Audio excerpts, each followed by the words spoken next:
It's like chasing the dragon. Yeah.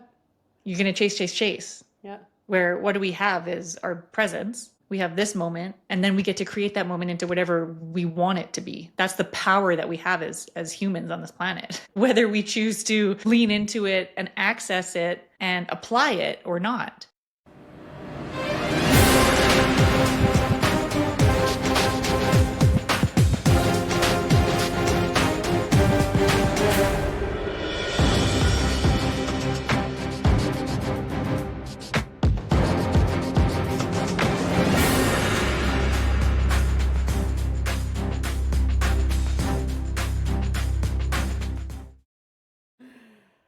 In our last episode of Interested in Chaos?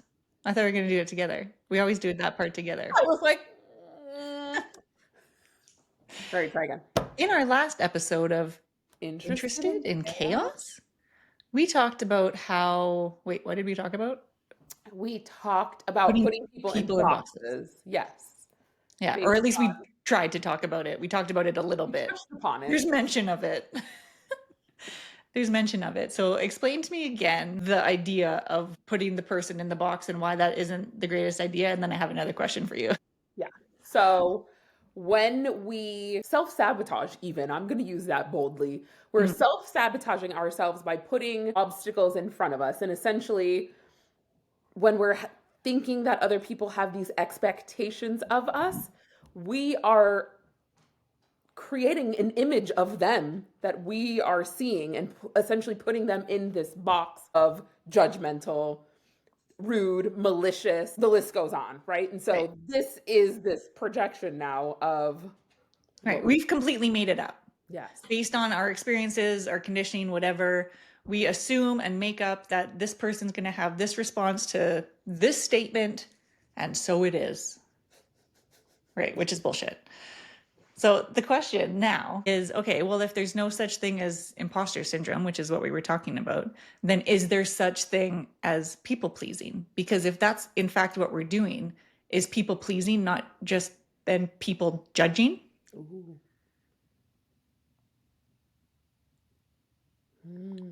People judging, yeah. You know, like I'm a recovering people pleaser. I'll say that.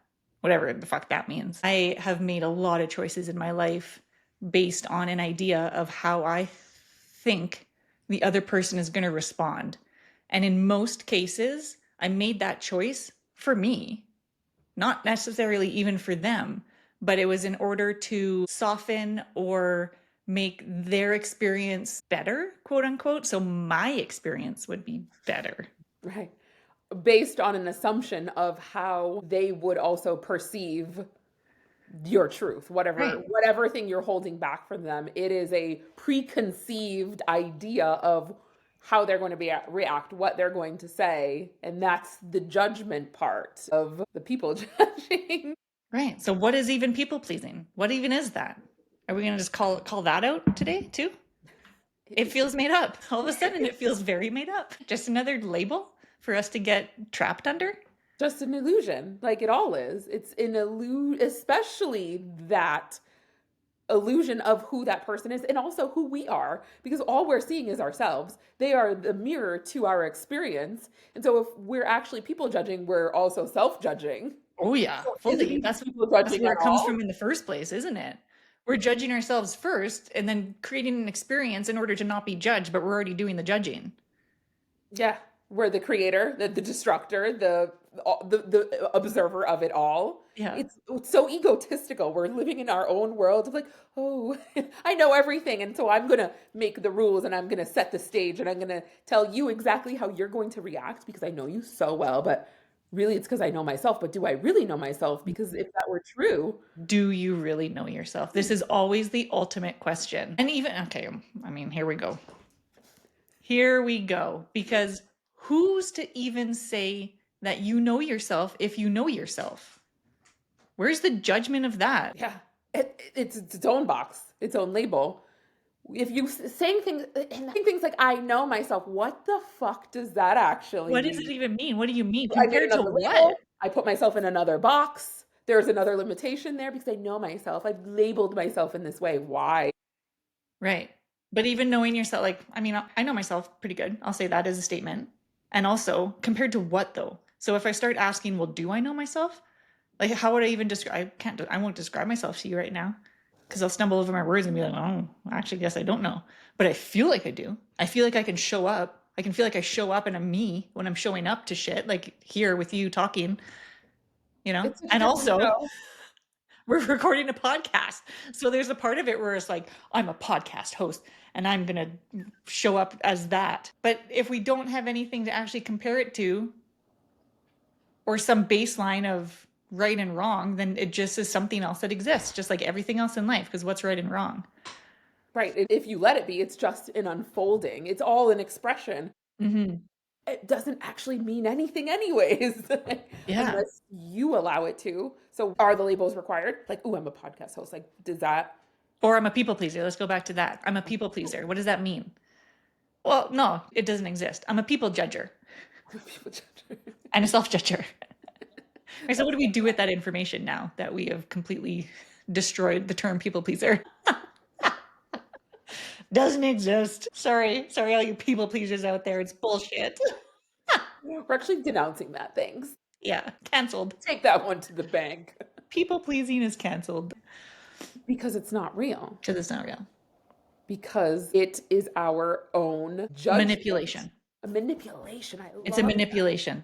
That's what it is. it. Yes. It's a distortion, It's a even. distortion and a manipulation in order to receive a result or an Yes. outcome, maybe subconsciously.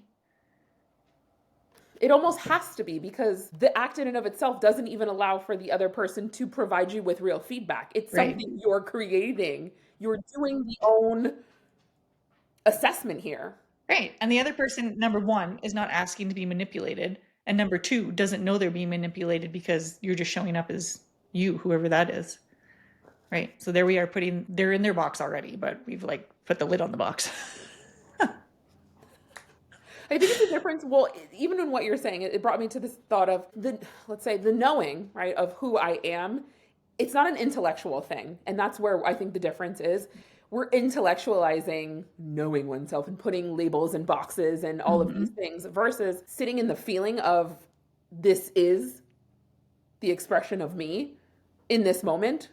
And I'm not going to label it or call it good or bad or say that I know myself or I don't know myself. Sometimes I surprise myself, but am I really surprised? Because everything is capable and possible from within. So, what's actually surprising? The fact that it stepped out and I showed it to other people, including myself, Mm. or that it's part of me. Mhm. I'm confused. I'm feeling confused. Who am I? Why am I here? What are we even doing? What are we doing? Yeah, I mean, the intellect, this is a hard word for me to say, even though I fucking live here. Intellectualization. That's a big word. The intellectualization of thoughts and feelings. Obviously, the thoughts are going to intellectualize, they're in your brain. Feelings, though, being in the body and of the body. This is where it gets confusing to me because it's like if we don't have our brain, then how are we processing and connecting anything anyhow? So at some point, aren't we always intellectualizing our feelings? Yes, we are feeling it in our body, and tuning in and letting the meaning behind it maybe be released, which is what the intellectualizing does. But at some point we're still up here. And as a double Gemini, I'm like, I live up here. I want to intellectualize everything to the point sometimes where I feel like I don't need to process feelings as deeply as I don't know, I don't want to use should, but could. Like I'm really good at telling myself why, when, what, who, and how, you know? That's actually very Scorpio of you. That's very investigator. You're answering those questions that all journalism is about, which all is all the basics, all the facts. You're looking at facts. Yeah. Well, then it's like, and when the facts are there and they just make sense, then the feeling can just move through. I don't Right. need to sit in it. I don't know. I don't know what I'm trying to say. I just have a different experience, maybe. Or maybe I don't, and everybody's experience is that, and I just think I'm special. I mean, I'll give you an ounce of special. Maybe most people don't allow that because it is a process, even though it might not look and feel the same, it's still a process. And you're just allowing that to be part of your experience. There's nothing wrong with an intellectualization of something. Yeah, it's not like I don't feel my body. I'm aware that it's there. Maybe it's just not the best way for me to process today. Says And who who, right? cares? According to what? Again, what baseline? There isn't one. Yeah, what are you comparing it to? Also, Right. a previous version of yourself, someone else, what Yeah. you thought or was taught. Yeah.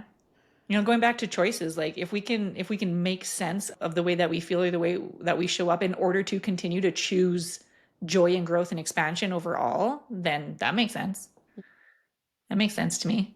Hmm. Because if we can choose, then why wouldn't that be the choice? That's a great question. Why wouldn't it be the choice? Yeah. Because it's not the choice for a lot of people. So why is that? I don't know. I don't know. I don't either. I'm not about to put someone else in a box. No, and also I don't have that experience. Like Yeah. I probably have had that in my life, but it also feels so far away. I cannot even begin to understand someone's choice against joy. Sure. Yeah. It's unconscious, I think, is probably the best way I can describe how I'm seeing it. Hmm. Because if you don't know, if you don't know that you have choice, or if you're just so used to living in somebody else's experience of life, which a lot of people do, I think, speaking of people pleasers, you're not living for you anymore. I mean, ultimately you are, because you're trying to create these choices and these experiences so you can feel safe and good in your body.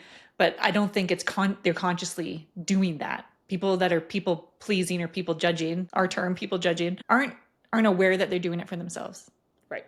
right? That we can unravel it to that point, but when you're stuck in it, you're just trying to get through life. So again, like we talked about this months ago, but where does that hit come in where you're like, wait, and how? Conversations, I think, with other people, honest ones, and being honest with yourself. And also, as a reflector, like I don't believe that I could sit alone and with myself to understand who I am.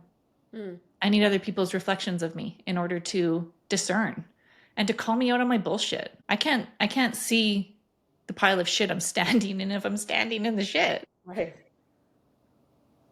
And you also have such openness as well that it's kind of just, I don't want to say leaking, but essentially it's pouring itself out. And so without the other person to give you something else to experience Mm-hmm. or even be able to see, it's just sort of this outward, everything's outside of you almost, it seems like. Mm-hmm. And so it's Mm-hmm. almost required to have these outside sources because of this sort of outward motion of the energy. Mm. Mm-hmm. I feel that. Yeah. So would asking, if we could offer a question that one could reflect on or ask themselves, in maybe someone's resonating with the term people pleaser and people judger. So a reflective question could be, how is this for me? How does this reaction, this response, this action that I'm about to take, that I know is not maybe the one I would want to take, but it's too scary to take the one I want to take, right? Because that's people pleasing. Again, like you're just softening your experience of yourself for others. How is this for me? Mm-hmm. How is this for me? But in a confronting way, right? Because I think being honest with yourself in the fact that if I can soften this experience, that it's going to be better for me and not necessarily just better for the other person. And that level of honesty might help unveil some of the hurts potentially that are laying underneath. What else? What else could we ask? So you're almost saying, what's the benefit? What's the benefit to this uncomfortable feeling, Yeah. or this like this pleasing trap that I'm stuck in? There's got to be a benefit at some point. Otherwise, why do you keep doing it? Yeah, absolutely. Just like there's benefits to suffering. Of course, there's always, we can call them benefits, but there's always some sort of outcome. And Yeah, we it either, serves you in some way. right, exactly. What is it serving? And then let's couple that with, is that the reality that we want to continue to have or not? All right, so let's say the answer is no. No, I don't want this reality. Now what? It's not easy to just snap your fingers and be like, I'm no longer a people judger.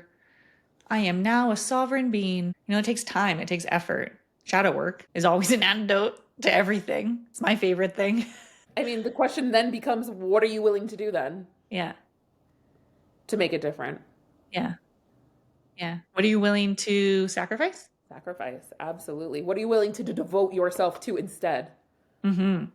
What is the contract that you have agreed to, and Mm-hmm. what's the new one? Mm-hmm. Like just while we were talking about, potentially addiction just being an interesting form of devotion, Hmm.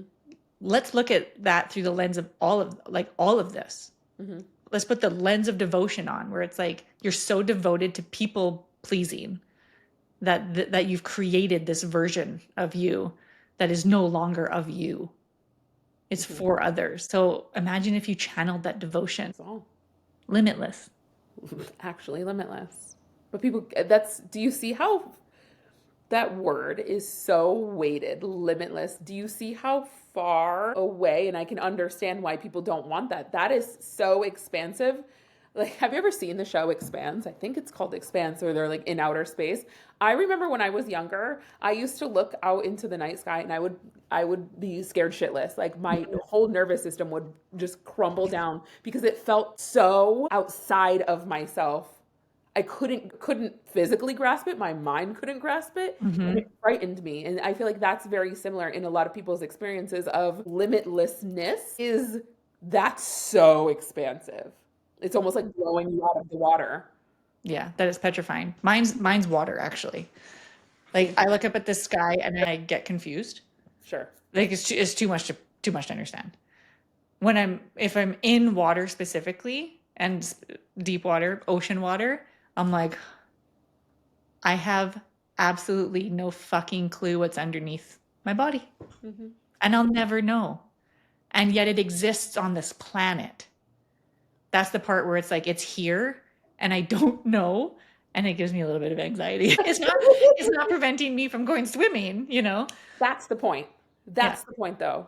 It doesn't prevent you from going swimming. It didn't stop me from looking at the stars. right. In fact, it was, and this is maybe like a little bit of part of the addiction piece, which is just now kind of hitting my brain. Mm. There was something that pulled me towards that uncomfortable feeling all the time. I liked feeling the anxiousness of Oh, the yeah. not knowing and Sure. yeah, it was unnerving, and I liked that. Yeah, you like the feeling of being unnerved because you felt something. Because you felt something powerful and tangible in your body. You're saying a lot of things right now. You're saying a lot Mhm. of things. Looking for a feeling because I wasn't giving myself a lot of opportunities to do that in general. And Mhm. so now it didn't matter what it was something and I could feel it. And I was like, ooh, yeah, Not an antidote, well, maybe an antidote, but like an opposite to depression, yeah. especially during that time, likely. Hmm. It's like adrenaline junkies. There's never enough. It's like chasing the dragon. Yeah. You're gonna chase, chase, chase. Where what do we have is our presence. We have this moment, and then we get to create that moment into whatever we want it to be. That's the power that we have as humans on this planet. Whether we choose to lean into it and access it and apply it or not.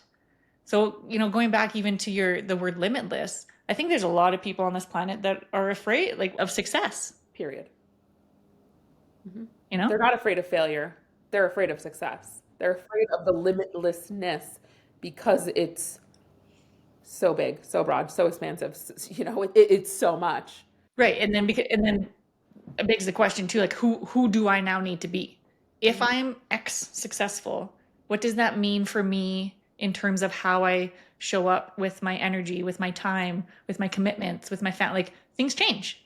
Potentially. They could change. So, I think a lot of times we get really content potentially with who we are and the way that our lives look. So why would I go and hunt for more success? And yet there's this other part of you that's like, I want to be successful. I'm gonna rush. I'm gonna hustle. I'm gonna do all this stuff to get the thing that I'm not even sure I want. Oh, is that how we get stuck in this loop? Hmm. Yeah, absolutely. The limitlessness itself is both the pull and the repellent because we think we want Mm, a certain thing, And so there's a drive there. And I think this is just also begs to what you were saying before about conscious and unconscious. We're scared of consciousness Mm. because what does Mhm. that create? More choices, More choices and more more power accountability. essentially as well. And hard to hold something that it, not that we don't have, but it's like we've given so much of it away to then Yeah. accept it back is like, Right. Where's the space for it? And maybe this is where embodiment is really important. We can't just intellectualize everything. We do need to feel things, because the more that we can feel, the more we can increase our capacity to hold things like power, limitlessness, the depths of the unknown, right. Yeah, fear. all of it. The sad, the grief, they all get to be contained in the same thing if there is capacity. And how do we get that then, right? Is Yeah. through essentially embodiment. Mm-hmm. I told you I got accepted to the Vipassana retreat. Ooh, yes. Yeah. Okay. So the other night I was not sleeping well, which doesn't happen too often. I sleep pretty solid. And so I felt it. Surprise, I felt it, because I'm like, ugh, this is abnormal. And then in the middle of the night, the anxiety creeps in, Mm. because it's like, oh, I want to go sleep. And you're just not sleeping. You know, I cannot imagine the suffering that people with insomnia go through, because I experienced this for 20 minutes probably. And all I could think about was like, I'm going to die on this meditation retreat, because when I feel the anxiety, right, knowing that it's going to come, it's there, it's in me. I've just been really good at like patting it down or whatever I've been doing. It's a lot. So it's a big feeling. It's a really fucking big feeling. And I'm like, I'm not going to have a choice but to sit through that feeling. I'm like, I might die. This podcast might have a limit. Speaking of limitless. Like RIP me. It's like I love investing or like dissecting language. It's so funny how we say so dramatic are the people.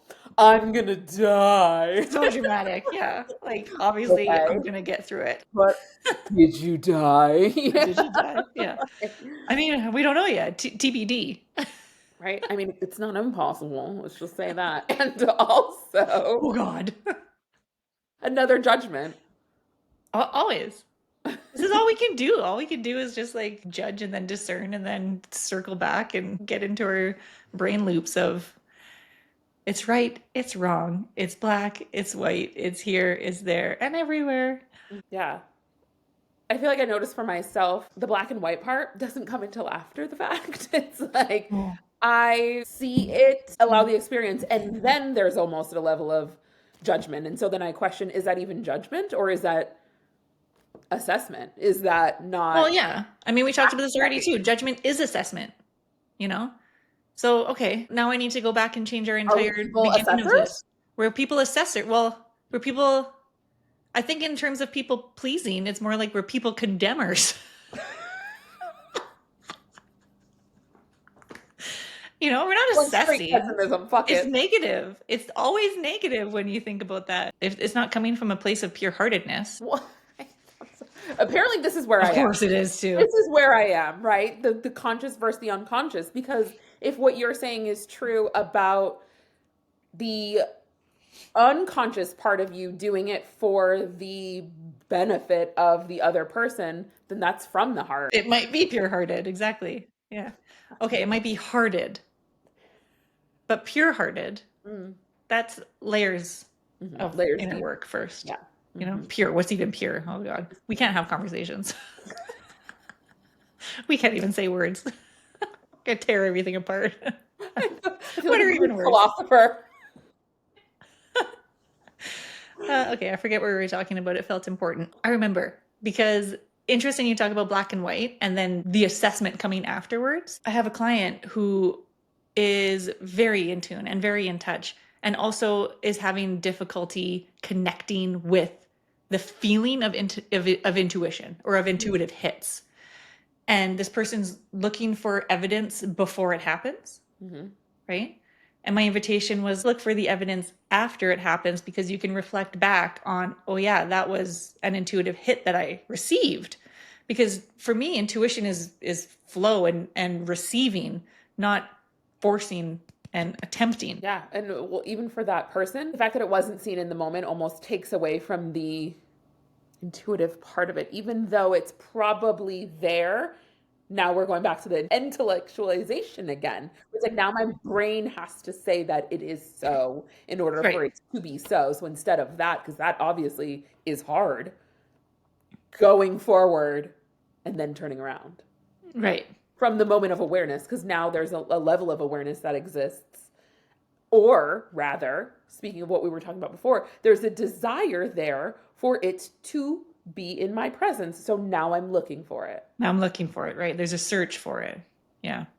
Where I don't believe that it's something that you necessarily find. It's, again, something you receive, something that you allow. Yes, because it's all already there is why. Yeah. And over time, likely, especially if you do like the post work where you're reflecting back on what happened and noticing, oh, yeah, I had this thought, this feeling, this image in my mind, like, I don't know, whatever clair you have, right? Or one or all of the above. And then reflecting back that that was the thing that builds the remembrance. Right. So as you move forward, it's going to be easier and easier to connect the dots that this is my intuition showing up. Right. Until eventually you can be like, especially if we're talking human design, you've got the generators who are really going to feel it in their guts, like this pull forward. That's an intuitive hit to me. It's like, Right. this is a yes, this is a no. Yeah. Absolutely. Anything that isn't coming from the thought process to me is an intuitive hit. But then, because I don't know why my brain wanted to then go there, thinking in terms of psychosis and so many people making reference to this inner knowing, this inner voice, this inner something that's getting them to do a thing, and we call it psychosis. Mm-hmm. And here I am just calling it anything outside of a thought is intuition. So where do we draw the line? Yeah. Yeah. Ugh. Do we? Again, here comes the judgment, because it's like, how much work have you done prior to experiencing the thought? How well do you know yourself prior to having the thought? And who's to say that that's even a prerequisite? Absolutely. You can do as much healing as you want, healing, quote unquote, whatever that means, and still choose to be a shitbag. When you were saying that, I was thinking, and get it wrong, but like, is it wrong? Right, because it's probably not wrong to the person. Just like a person in psychosis, what we call psychosis, maybe they've had a spiritual awakening and are just spouting the truth, and we can't comprehend the truth because we're not there yet. I think of that all the time. I think Right. of Like that our all the time. physical forms aren't capable of holding that level of consciousness, awareness, truth. I don't know, maybe, maybe not. Who's to say? Right? But we call it spiritual bypassing. And in yoga, I learned about this too. Nothing's right or wrong. I feel like we just need to put a blanket statement on everything that we ever say. We're right and wrong all at once. If you haven't gotten that from us yet, are you? Yeah, if you haven't figured that out, like, you just unsubscribe. Or the ones that are like, unsubscribe. Don't subscribe. Please don't. Just This is stop now. fact. Save yourself while you can. Anyhow, I learned in through yoga that there's potential for your Kundalini to awaken in such a way that you literally bypass out of your body and you hit these heights of actualization that you no longer can drop back into the 3D realm with. Also, you see these people that are just kind of like spacey and up, like they're living in their upper chakras. They're stuck The there. same thing happens with people who take too many drugs. Like we've seen. Exactly. And that's usually how it happens, because they've bypassed the whole integration and, actual shadow work and therapy, whatever it takes to be able to hold that They've capacity. essentially skyrocketed, right? They've hit orbit and have not, listen, Elon Musk, he's not sending help. They're not on their way. It's like No, they you're are lost done. You're out men. there floating. They're floating around, You're floating around untethered. and expected to remain human on this planet. That's the expectation that we have of these people, not having even the awareness that they likely have they're gone. They're gone. Like, how do you come back from something like that if your body isn't prepared for it? Your body or your mind. You can't even penetrate inside again to bring it back down. Yeah. So balance those chakras. Was that just a yoga commercial? Practice. PSA. Balance is everything. Practice safe Kundalini awakenings. It's not for the faint of heart. It's not yoga, not for the faint of heart. Could you imagine? Meanwhile, we're like, yoga's for everyone. Yeah. Yoga's for everybody. I love that one. It's like everybody and also everybody. Get it? Okay, that is actually a phrase that I had. God, speaking of my Kundalini awakening, I remember. So it was Mahashivratri, which is the day that you celebrate Shiva, and I was sitting in a bath for like a really long time. I probably should have gotten about. Maybe I was intoxicated from the degeneration of my skin. But anyway, I went into this like crazy wild, almost psychedelic meditation. I could see myself like physically running through time and the stars and all of these things. And for some reason, that word kept separating itself. Everybody, everybody, everybody. And I repeated it over and over and over again until it stopped making sense. Mm-hmm. And then I gave it a new sense. It was like, oh, it's not nothing. It's not even what I thought. Every body, not even just this human physical form, but every body. Like I felt so incredibly connected to every body. And I just kept saying it over and over again. And it even became, again, like I was the water, I was the tub, I was the whole fucking thing all at once. Was Where body as a definition is just a container to hold something. right. Right. So we've got bodies of water, like you're saying, the body of space, the body, yeah, whatever. Ooh, I like that. That's Yeah, good. that is good. That's good. My voice gets extra deep when I'm excited. I dance, you get deep. This dance is my favorite. I don't even know where that came from. I don't know. We. It was your inner AI, Right, the robot, the robot. the robot. That went so far left, and I love that. What else is there?